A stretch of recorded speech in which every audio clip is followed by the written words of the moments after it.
दोस्तों, आज की सच्ची कहानी मुझे प्रतीक मुरडकर नाम के व्यक्ति ने भेजी है। सातारा के एक हॉस्टल में यह घटना घटी थी। तो आपका वक्त ज़ाया ना करते हुए सीधा कहानी की ओर बढ़ते हैं।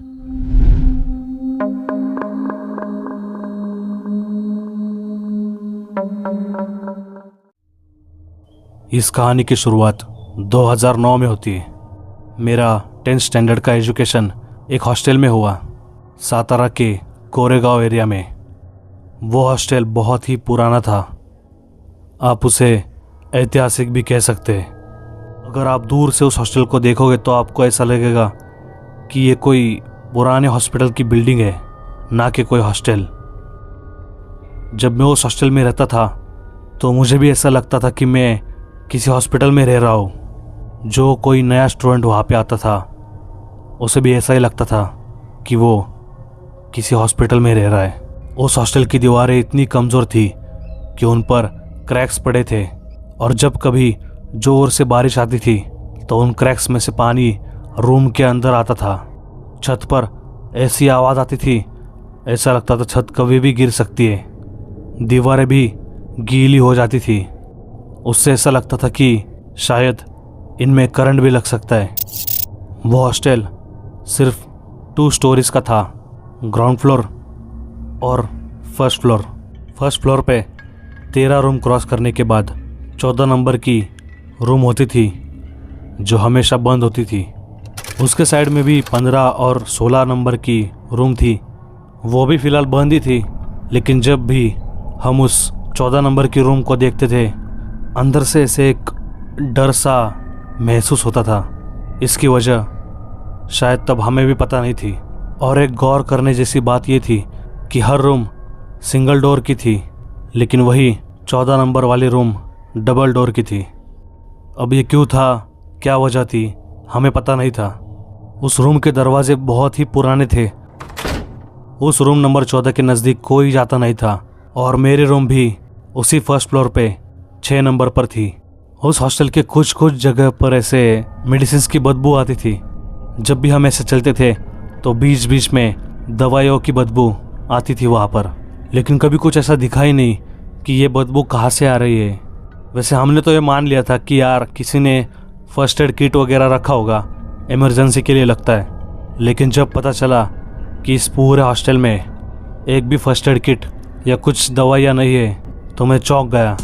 हॉस्टल में फर्स्ट एड किट ना रखने की वजह यह थी कि सामने ही 100 मीटर की दूरी पर एक मेडिकल था।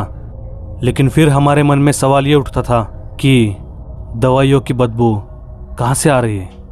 इसमें गौर फरमाने वाली बात ये थी कि दोपहर में या दिन में तो कुछ पता नहीं चलता था कि ये स्मेल कैसे आ रही है, लेकिन जब भी मिडनाइट होती थी तो ये दवाइयों की बदबू और बढ़ जाती थी।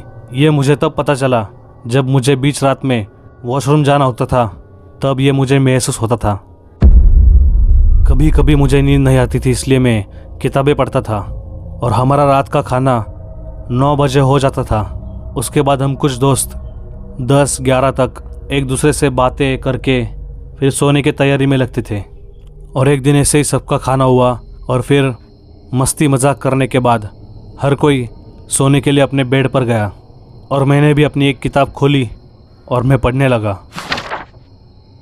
हर बार किताब पढ़ते वक्त मुझे आधे घंटे में नींद आती थी, लेकिन इस बार मैं किताब पढ़ता गया, और जब मैंने घड़ी में देखा तो रात के 2 बजे थे, लेकिन अब भी मुझे नींद नहीं आ रही थी।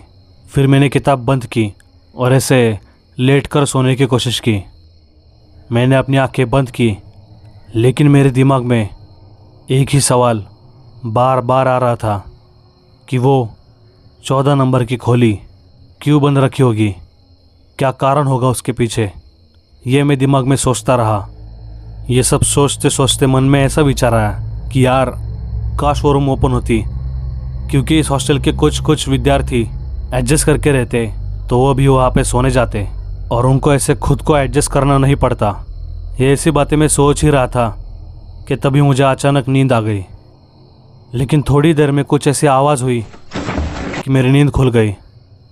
खिड़की से बाहर देखा तो बारिश ज़ोरदार थी। बारिश तो ज़ोरदार गिर रही थी, लेकिन ऊपर से वहाँ पर ठंड भी पसरी हुई थी। इतनी ठंड थी कि मेरे हाथ पैर एकदम ठंडे पड़े थे। और अब एक बार नींद खुली तो वापस फिर से मुझे नींद नहीं आ रही थी। घड़ी में देखा तो रात के 3 बजे हुए थे। नींद तो आ नहीं रही थी, इसलिए मैंने ऐसे ही चद्दर ओढ़ ली और बेड पर बैठा रहा। क्या करता मैं, नींद आ ही नहीं रही थी। तभी मैंने सोचा कि वॉशरूम को जाके आता हूँ, लेकिन बेड से उतरने में ही डर लग रहा था। मैंने मेरे रूममेट को उठाने की कोशिश की, लेकिन सब लोग गहरी नींद में थे। कोई उठने का नाम नहीं ले रहा था। जब ऐसे वक्त में आदमी डर जाता है तो कोई उसके काम नहीं आता यार, सच्ची बात है। फिर मैंने सोचा जाने दो यार, मैं खुद ही चला जाता हूँ।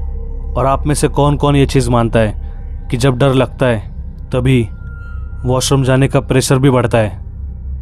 मैंने बेड से ज़मीन पर पैर रखा, खिड़की वैसे ही खुली थी और मैंने मेरे रूम का दरवाज़ा खोला और धीरे धीरे मैं बाहर जाने लगा। चलते चलते बाहर देखा तो बारिश तो बंद हो चुकी थी, लेकिन पूरे फर्श पर पानी गिर चुका था। हर जगह एकदम सन्नाटा छाया हुआ था और सिर्फ मेरे खुद के कदमों की आवाज़ आ रही थी। ऊपर से वो दवाइयाँ और उसकी महक तेज़ होने लगी। डर तो बहुत लग रहा था, लेकिन मैंने ज़्यादा डर ना लगे इसलिए मन में ही वो गाना गुनगुनाना शुरू किया, एक बार आजा आजा, क्योंकि उस समय वो गाना बहुत फेमस था। फिर जैसे जैसे करके मैं उस वॉशरूम में पहुंचा और उसके थोड़े नज़दीक ही वो 14 नंबर की रूम दिख रही थी। मैंने बहुत कोशिश की कि मैं उस रूम को देखूं ही ना, उस रूम पर मेरी नज़र ना पड़े। वॉशरूम में जाने के बाद मैं जल्दी से बाहर आ गया, लेकिन तभी लाइट चली गई। मैंने सोचा भी नहीं था कि ऐसे अचानक लाइट जा सकती है। चारों तरफ पूरा अंधेरा था। अब मेरा डर और बढ़ने लगा। उस समय मेरे पास कोई फ़ोन नहीं था और टॉर्च भी नहीं थी। मैं बहुत डर गया था, दिमाग में कुछ सूझ ही नहीं रहा था। मैं जहाँ पर था वहीं पर रुका, लाइट आने की राह देखते हुए। बारिश की वजह से लाइट गई होगी ऐसा मुझे लगा, लेकिन उसी समय अचानक से ठंड इतनी बढ़ गई कि मेरे हाथ पैर थर थर कांपने लगे। और मुझे ठंड सिर्फ मेरी राइट साइड से लग रही थी, ना कि लेफ्ट साइड से। और मेरे नज़दीक ना कोई खिड़की थी, ना कोई ऐसी ओपन प्लेस। लेकिन फिर ऐसी ठंडी हवा कहाँ से आ रही थी, और वो दवाइयों की बदबू भी और बढ़ गई थी। 5, 10, 15 मिनट गुजरने के बाद भी लाइट नहीं आई। मैं बहुत घबराया हुआ था और इसीलिए मैंने वही जुगाड़ अपनाया। मैंने वही गाना फिर से दोहराया मन में कि यार इससे मेरा डर तो कम हो जाए। लेकिन उसी वक्त मुझे ऐसा महसूस हुआ कि मेरे दाहिनी ओर कोई खड़ा है। जहाँ से मुझे ठंड लग रही थी वहाँ पर मैंने धीरे धीरे दाहिनी ओर देखने की कोशिश की कि कौन खड़ा है, लेकिन अंधेरा इतना था कि मुझे कुछ दिखाई नहीं दिया। लेकिन उसी दिशा से इतनी ठंड बढ़ गई, ऐसा लग रहा था कि जैसे किसी ने वो बर्फ़ की दीवार वहाँ पर खड़ी की हो। फिर मैं धीरे धीरे आगे बढ़ रहा था और अचानक से मेरे हाथ को कुछ महसूस हुआ। ऐसा लग रहा था कि किसी के पेट को मेरे हाथ का टच हुआ है। ऐसा लग रहा था कि कोई इंसान नग्न हालत में मेरे सामने खड़ा है।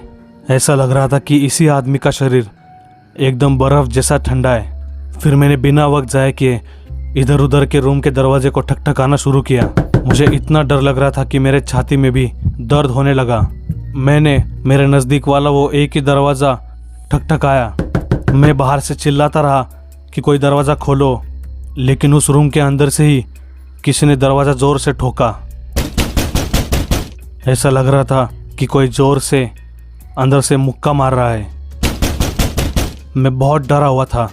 अब मैंने सोचा कि यार यहाँ से भागो, और जैसे मैं भागने लगा उसी वक्त लाइट आ गई और मैंने जब सामने देखा तो वो दरवाज़ा वही रूम नंबर 14 का दरवाज़ा था जो मैं इतनी देर से ठकठका रहा था। मैं वो रूम देखकर डर गया और चिल्लाते हुए वहाँ से भागने लगा।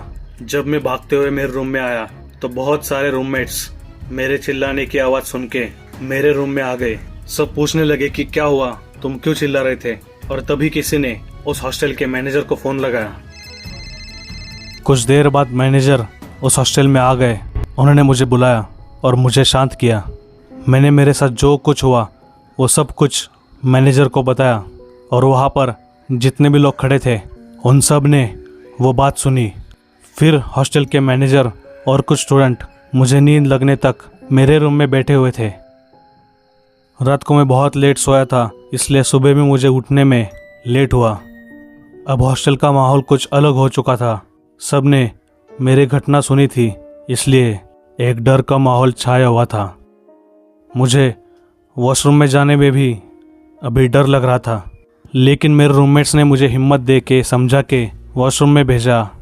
मैंने नहा धोकर अपने रूम में वापस आके ये सोचा कि अभी मैं इस हॉस्टल को छोड़ने वाला हूँ, और मैंने मेरे सारे बैग पैक किए। मैं वो हॉस्टल छोड़ने की तैयारी में ही था, तभी मेरे एक रूममेट ने मुझे बोला कि इस हॉस्टल के वॉचमैन ने तुम्हें बुलाया है अभी के अभी। फिर मैंने मेरी बैग छोड़ के मैं वॉचमैन चाचा के पास गया, और मेरे साथ जो कुछ हुआ था वो खबर उनको भी पता थी। वो वॉचमैन बुजुर्ग थे, तो उन्होंने मुझे बताया कि ये हॉस्टल शुरू होने से पहले से ही जब कंस्ट्रक्शन चालू था तब भी वो वहाँ पर थे। फिर उन्होंने मुझे जो बताया वो सुन के मेरे होश उड़ गए। उन्होंने बताया कि ये हॉस्टल शुरू होने से पहले यहाँ पर एक हॉस्पिटल हुआ करता था। वो हॉस्पिटल ज़्यादा चला नहीं, इसलिए यहाँ पर यह हॉस्टल शुरू किया है। और तुम्हें कल जिस आदमी का टच हुआ था, तुमने जो बताया उसका पेट, वो आदमी उस हॉस्पिटल का मालिक और डॉक्टर खुद था। उसने बैंक से बहुत कर्जा लिया था यह हॉस्पिटल बनाने के लिए। यह हॉस्पिटल तो उसके लिए एक फेल्ड प्रोजेक्ट था, हॉस्पिटल चला नहीं, इसलिए हॉस्पिटल के मालिक ने ऑपरेशन थिएटर में जाके नग्न अवस्था में खुद आत्महत्या की थी। और वो ऑपरेशन थिएटर की रूम वही रूम नंबर 14 कहलाती है। ये सब सुनने के बाद मैंने वक्त ज़ाया न करते हुए वो हॉस्टल छोड़ दिया। लेकिन कुछ सालों बाद जब मैं ऐसे ही उस जगह आया था तो मैंने सोचा यार एक बार हॉस्टल देख ही लेते हैं कि क्या चल रहा है वहाँ पर। लेकिन जब मैंने वहाँ जाके देखा तो वो हॉस्टल उन्होंने तोड़ के गिरा दिया था, और वो वॉचमैन चाचा भी मुझे वहाँ पे दिखाई नहीं दिए। मैंने जानने की कोशिश नहीं की कि ये हॉस्टल क्यों बंद किया, क्यों गिराया। लेकिन आज भी जब मैं वो गाना सुनता हूँ तो मेरे साथ उस रात जो भयानक घटना घटी वो मेरी आंखों के सामने आ जाती है। वही गाना, एक बार आजा आजा आजा। उम्मीद करता हूँ कि प्रतीक की ये सच्ची घटना आपको पसंद आई हो, आपके भी रोंगटे खड़े हुए हो। और दोस्तों, ऐसी सच्ची कहानियों की हमने इज्जत करनी होती है, क्योंकि लोग हिम्मत करके ये हम तक पहुंचाते हैं और मैं आप तक। इसलिए ऐसी और सच्ची कहानियां सुनने के लिए हमारे इस चैनल को आप सब्सक्राइब जरूर कीजिए। और अगर आप में से ही किसी को मुझे अपनी कहानियां शेयर करनी हो तो आप इस मेल आईडी पे मेल कर सकते हैं, या फिर हमारे डर का सफ़र इस इंस्टाग्राम हैंडल को डीएम कर सकते हैं। ये वीडियो अच्छा लगा हो तो आप लाइक कीजिए। मेरे वीडियोज़ आप आपके दोस्तों को शेयर भी कर सकते हैं। तो मिलते हैं किसी और दिन ऐसे ही सच्ची कहानी लेकर। तब तक के लिए धन्यवाद।